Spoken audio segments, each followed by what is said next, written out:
বৈশাখের চতুর্থ দিনেও বিভিন্ন স্থানে চলছে বর্ষবরণ উৎসব। বাগেরহাটে আয়োজন করা হয়েছে ঘুড়ি উৎসব, মানিকগঞ্জে চলছে পুঁথি পাঠের আসর।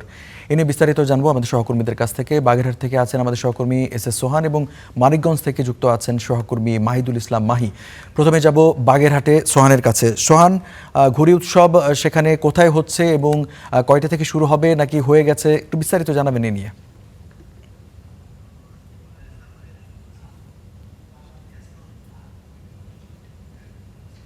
বাংলা বর্ষবরণ উপলক্ষে বাগেরহাটের কচুয়া উপজেলার গোয়ালমাঠ স্কুল মাঠে কিন্তু ঘুড়ি উৎসব চলছে। মূলত বিকেল ৩টা থেকে এখানে ঘুড়ি উড়ানো শুরু করেছে ঘুড়ি প্রেমীরা। এখন আসলে একদম শেষ সময়, কারণ ঘুড়ি উড়ানো শুরু করার পরে একে অপরের সাথে কাটাকাটি শুরু করতে করতে এখন একদম ঘুড়িগুলো শেষের পথে আমরা দেখেছি। আমরা যদি বলি সেই প্রথম থেকে এখানে কিন্তু নানা রং এবং ঢঙের ঘুড়ি নিয়ে অন্তত অর্ধ শত মানুষ কিন্তু ওই ঘুড়ি উৎসবে অংশ নিয়েছিল এবং এই ঐতিহ্যবাহী ঘুড়ি উৎসব দেখতে বিভিন্ন স্থান থেকে আহ, অনেক লোক কিন্তু এই মাঠে উপস্থিত হয়েছেন এবং ছোট বড় বৃদ্ধ সবাই কিন্তু এখানে এই ঘুড়ি উৎসব উপভোগ করছেন। যারা প্রতি বছর এখানে ঘুড়ি উৎসবের আয়োজন করে তাদের সাথে আমরা একটু কথা বলতে চাই যে এই ঘুড়ি উৎসব আয়োজনের আসলে কারণটা কি কি অনেক ধন্যবাদ। আসলে ঘুড়ি উৎসব আমাদের বাংলাদেশী ঐতিহ্য অংশ। আমরা মূলত আমাদের যে এই ছোট প্রজন্ম এবং শিক্ষার্থী যারা আছে এবং বর্তমান প্রজন্মে যারা বেড়ে উঠছে তাদেরকে একটা মেসেজ দেওয়াই উদ্দেশ্য, যাতে আমরা আমাদের ঐতিহ্যকে ধারণ করতে পারি এবং আমাদের যে নেশা এবং গেমের যে একটা প্রবণতা রয়েছে এবং সেখান থেকে বেরিয়ে যাতে আমরা সুস্থ ধারার সংস্কৃতি এবং বিনোদনের যে চর্চা রয়েছে এই চর্চায় যাতে আমরা অভ্যস্ত হতে পারি, এই উদ্দেশ্যে আমাদের এই ঘুড়ি উৎসবের আয়োজন। এবং আমরা ২ বছর ধরে করছি এবং আগামীতে আমরা এখানে ছবি আঁকার একটা প্রতিযোগিতারও আয়োজন করেছি এবং ভবিষ্যতে আমরা এটি আরো বড় আকারে করার ইচ্ছা পোষণ করছি। আসলে বাঙালি ঐতিহ্য ধরে রাখতে এবং আহ, যুব সমাজকে মাদক থেকে দূরে রাখতে কিন্তু এই আয়োজন এবং এই আয়োজন কিন্তু এই অঞ্চলের মানুষের মাঝে একটি অন্যরকম আনন্দ নিয়ে আসছে। আমরা এটি দেখেছি। আহ, সেই শিশু থেকে বৃদ্ধা পর্যন্ত সকলে কিন্তু এখানে ঘুড়ি ওড়ানো যে উৎসব, সেই উৎসবে তারা অংশ নিয়েছে। এছাড়া আমি যদি আপনাদেরকে জানাই, বাগেরহাটে এই বর্ষ বরণ উপলক্ষে আরো নানা ধরনের আয়োজন ছিল। বাগেরহাটে 5 দিন ব্যাপী বর্ষ বরণ উপলক্ষে মেলা হচ্ছে, এই ঘুড়ি উৎসব হচ্ছে, চিত্রাঙ্কন প্রতিযোগিতা হচ্ছে, নানা আয়োজনে কিন্তু বাগেরহাটবাসী এই বাংলা নববর্ষকে আহ, আহ, বরণ করে নিয়েছে।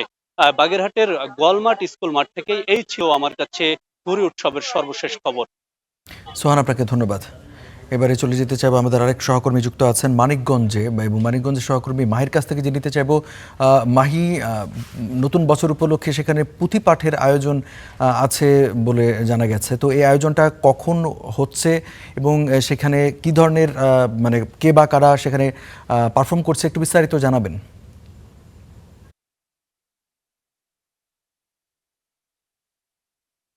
আমি আপনাকে জানিয়ে রাখি যে আসলে মূলত প্রতিবারের আসরকে কেন্দ্র করে কিন্তু আজকের এই আয়োজন একদম একদম প্রত্যন্ত একটি গ্রামে এখানে আয়োজন করা হচ্ছে। একটি স্কুলের সাবেক শিক্ষার্থীরা কিন্তু এটি আয়োজন করেছে এবং সেখানে আপনাদের জানিয়ে রাখি প্রতিবারের আসনে শুধু কবিতা পাঠের আসর থেকে কবিতা আবৃত্তির বিভিন্ন ধরনের আয়োজন কিন্তু রয়েছে। তার আগে আমি একটু জানিয়ে রাখি আপনাদের যে এই আয়োজনের পাশাপাশি মানিকগঞ্জ জেলা প্রশাসনের আয়োজনে কিন্তু শহরে বিজয় মেলা মাঠ বা সরকারি বালক উচ্চ বিদ্যালয় যে মাঠটি রয়েছে সেখানে কিন্তু 7 দিন ব্যাপী সেখানে কিন্তু আপনার মেলা চলছে এবং লোকজ গ্রামীণ যে মেলা সেটিও চলছে। পাশাপাশি পুরো জেলাতেই মাসব্যাপী মেলা চলছে। ঘিওর উপজেলা সদরের বালিরটেকে নিমাই চাঁদের মেলা সহ এরকম বিভিন্ন ধরনের মেলা, বিভিন্ন ধরনের আয়োজন কিন্তু পয়লা বৈশাখ উপলক্ষে বা বর্ষবরণ উপলক্ষে কিন্তু চলছে। আজকে যে আয়োজনটি হচ্ছে মূলত এই ধরনের আয়োজন আসলে হয় না বলে চলে। এই হরিরামপুর যে উপজেলা রয়েছে সেখানে ঈদের সময় কয়েকদিন কবিতা পাঠের আসর 2-1 বছর করা হয়েছিল, যেখানে পাটগ্রাম স্কুলের সাবেক শিক্ষার্থীরা কিন্তু আয়োজন করেছিল। এই দিয়াবাড়ি যে স্কুলটি রয়েছে সেখানে কিন্তু প্রথমবারের মতোই আয়োজন। এখন আমি একটু দেখা যাচ্ছে যে একজন একটু কবিতা পাঠের আসলে একটু কবিতা পাঠ করছেন এই বিদ্যালয়ের একজন শিক্ষক। আমি আরেকটু জানিয়ে রাখি যে মানিকগঞ্জ কিন্তু বিশেষ করে কালচারাল যে প্রোগ্রামগুলো সাংস্কৃতিক বিভিন্ন প্রোগ্রাম কিন্তু সারা বছরই হয়ে থাকে। তবে বিশেষ করে বৈশাখ এবং ঈদের যে আয়োজনগুলো থাকে সে সময়তে কিন্তু এটা বেড়ে যায় এবং সেটা আ হয়ে যায়। আমি আসলে একটু সংযুক্ত করতে চাচ্ছি যিনি আয়োজক কমিটির একজন যিনি রয়েছেন। আসলে আজকে কি আয়োজন রয়েছেন আমাদের একটু জানাবেন? আজকে আমরা আয়োজন করেছি বাংলার ঐতিহ্যবাহী পুঁথিপাঠ, কবিতার আসর এবং রবীন্দ্র লোকগীতি, ভাটিয়ালি গানের আসর আমরা এখানে আয়োজন করেছি। আয়োজনটা কি আগেও ছিল না এবারই ১ম করেছেন? এবারই আমরা স্কুলে ১ম আয়োজন করতেছি। আমরা চাই যে পরবর্তী যারা প্রজন্ম আছে তারা এটা ধরে রাখতে পারে যাতে, এই জন্যে আমরা এই আয়োজনটি শুরু করেছি। পারফর্ম করছে কারা আসলে? এখানে যারা কবিতা আবৃত্তি বা পুঁথিপাঠের যারা আয়োজন করে কারা তারা? এখানে আয়োজন করছে মূলত স্কুলের বর্তমান শিক্ষার্থী, প্রাক্তন শিক্ষার্থী, স্কুলের শিক্ষক, শিক্ষিকা সহ আশেপাশের যারা কবিতা আবৃত্তিকারক আছেন তারা সকলে এখানে আবৃত্তি করছেন।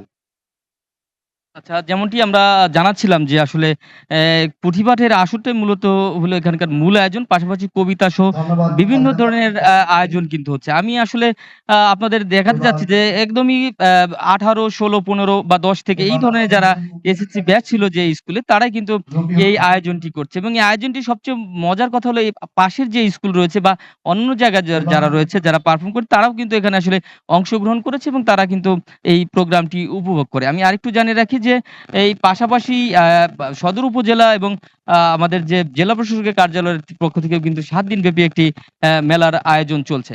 আমি আপনাদের আসলে দিয়াবাড়ি স্কুলের যে প্রাক্তনরা যারা রয়েছে এবং সুন্দর একটি নাম দিয়েছে তারা যা হর্ষবর্ষ আ মেলা এবং তারা হর্ষ নববর্ষে আসলে হর্ষ মেলা নামে কিন্তু এই আয়োজনটি ছিল। আমার কাছে মানে কিন্তু দিয়াবাড়ি হাই স্কুলের যে আয়োজনটি ছিল পুঁথিপাঠের আসর তার থেকে সবচেয়ে এতটুকু ছিল। রঞ্জু।